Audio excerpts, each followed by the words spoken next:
message coming in. Patching it through. Commander Shepard, my name is Nassana Dantius. I have a job for you. I can't say any more in an unsecured communication.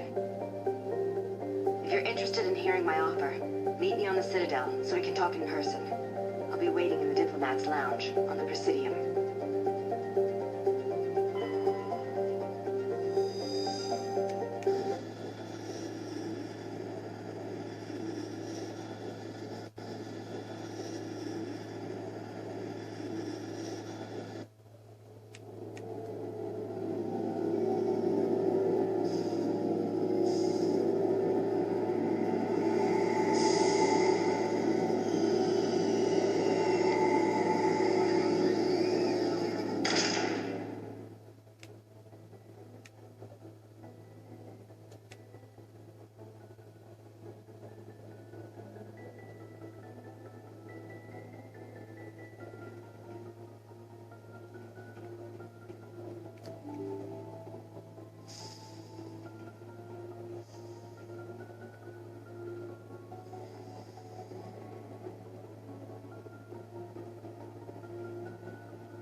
Anything you need, Commander? Just trying to get a sense of where the crew's at. Thoughts? Is this an official evaluation, Commander? Or off the record? Malenko, when it's just you and me, you can consider it off the record. That's a generous attitude. Okay. I think there's something wrong with all this. This Saren is looking for records on some kind of galactic extinction, but we can't get backup from the Council? Sorry, Commander. There's writing on the wall here, but someone isn't reading it. The Council doesn't want to believe anything's wrong. I'd call it human nature, but... I hear you. It just seems like a group that's been around as long as the Council should see this coming. Sorry if I got too informal. Protocol wasn't a big focus back in Bot. Tell me about it. Biotic acclimation and temperance didn't last past the airlock. To the kids they hauled in, it was brain camp. Sorry, hauled in is unkind. We were encouraged to commit to an evaluation of our abilities so an understanding of biotics could be compiled. There are worse results of accidental exposure to element 0. Beats the brain tumors some kids grew up with. Is there some question about how you were exposed? My mother was downwind of a transport crash. It was before there were human biotics, a little after the discovery of the Martian ruins. It only gets iffy around 63 when Kinetics was running out of first-gen subjects. Until then, they relied on accidentals. A bunch of guys in suits show up at your door after school, and next thing you know, you're out on Jump Zero. Jump Zero is Gagarin Station, right? What's it like? Yeah, that's the official name. Biggest and farthest facility we had for decades. Right on the termination chart, the outer edge of the solar system. It's where they did all the Goose Chase FTL research before we caught on to using mass effect fields. It was a sterile research platform when I was there. There were other kids in the same boat, right? At least you weren't alone out there. That's true. We did have a little circle that would get together every night before lights out. We didn't have much to do, though. It was a research platform, and Kinetics kept Jump Zero off the extranet to prevent leaks. Then you must have had plenty of time to get to know each other. Yeah, we'd sit around and bowl every night after dinner, play cards or network games. There was this girl named Rana who had a little circle grow up around her. She was from Turkey. Her family was very rich, but she was smart and charming as hell. Beautiful, but not stuck up about it. I think you'd have liked her. Sounds like she was special to you. She was. Maybe she felt the same, but things never felt together. Training, you know. Do you know of any intentional exposures for certain? No one knows. Doesn't mean they didn't happen. As big as the exposures were, it was hard to track down accidentals. It was different then. No one knew the potential, so there wasn't a lot of regulation. Anything Kinetics did was gold. I'm not saying they intentionally detonated drives over our outposts, but in retrospect, They were damn quick on the scene. Jump Zero's a long way from home. What was it like? The Grand Gateway to Humanity looks a lot better in the vids. But that's my own baggage, Commander. No bearing on this. Alenko, there's no regulation that says you can't be friends with your commander. I appreciate that, Commander. I just don't want you to think that I'm a whiner. Besides, I've got my past squared away.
Commander, nice work out there. I knew working with a Spectre would be better than life at CSEC. Have you worked with a Spectre before? Well, no, but I know what they're like. Spectres make their own rules. You're free to handle things your way. At CSEC, you're buried by rules. The damn bureaucrats are always on your back. Being a Spectre does have its advantages. Exactly my point. If I'm trying to take down a suspect, it shouldn't matter how I do it, as long as I do it. But CSEC wants it done their way. Protocol and procedure come first. That's why I left. So you just quit because you didn't like the way they do things? There's more to it than that. It didn't start out bad, but as I rose in ranks, I got saddled with more and more red tape. CSEC's handling of Saren was typical. I just couldn't take it anymore. I hate leaving. I hope you made the right choice. I'd hate for you to regret it later. Well, that's sort of why I teamed up with you. It's a chance for me to get off the Citadel, see how things are done outside CSEC. Either way, I plan to make the most of this. And without CSEC headquarters looking over my shoulder, well, maybe I can get the job done my way for a change. As long as you do your job well, you're free to go about your business as you see fit. Thank you, Commander.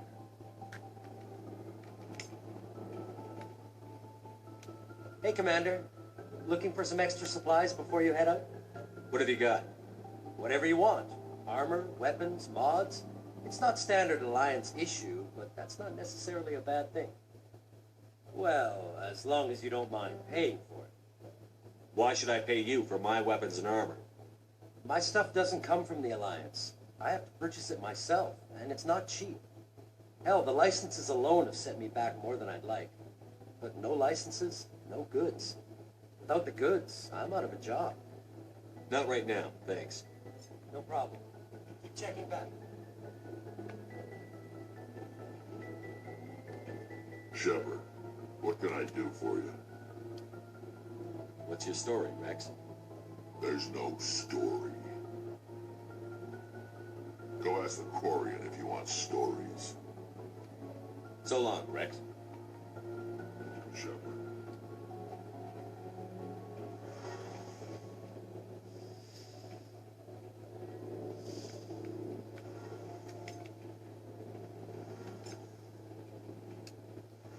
Your ship's amazing, Shepard. I've never seen a drive core like this before. I can't believe you were able to fit it into a ship this small. I'm starting to understand why you humans have been so successful. I had no idea Alliance vessels were so advanced.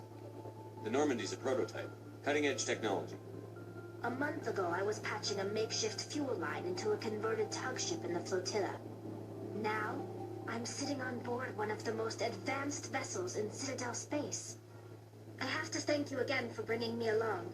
Traveling on a vessel like this is a dream come true for me. I had no idea you found ship technology so interesting. It comes with being a Quarian. The migrant fleet is the key to the survival of my people. Ships are our most valuable resource. But we don't have anything like this. We make do with cast-offs and second-hand equipment.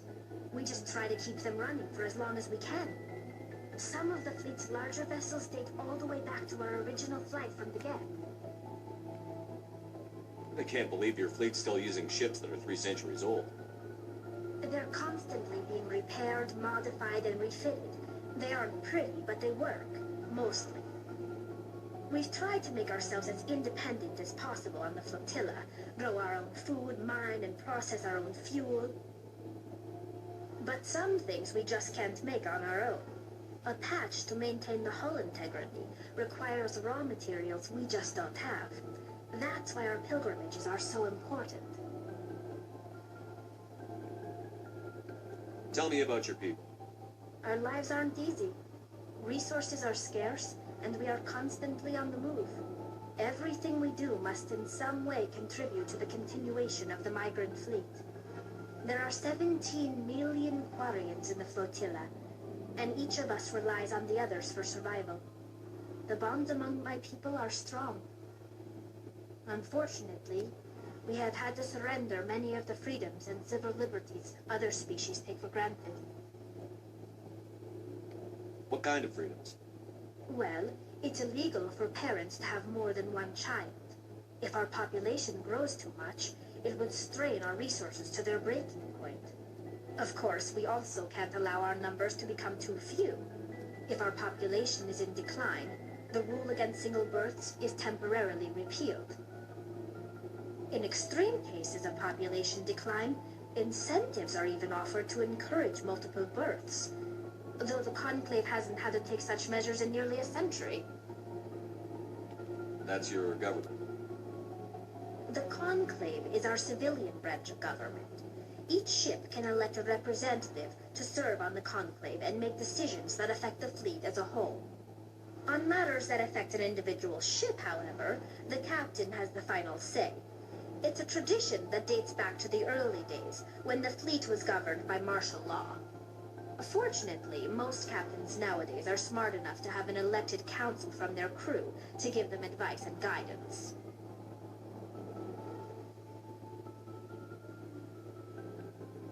So the ultimate power rests with elected officials.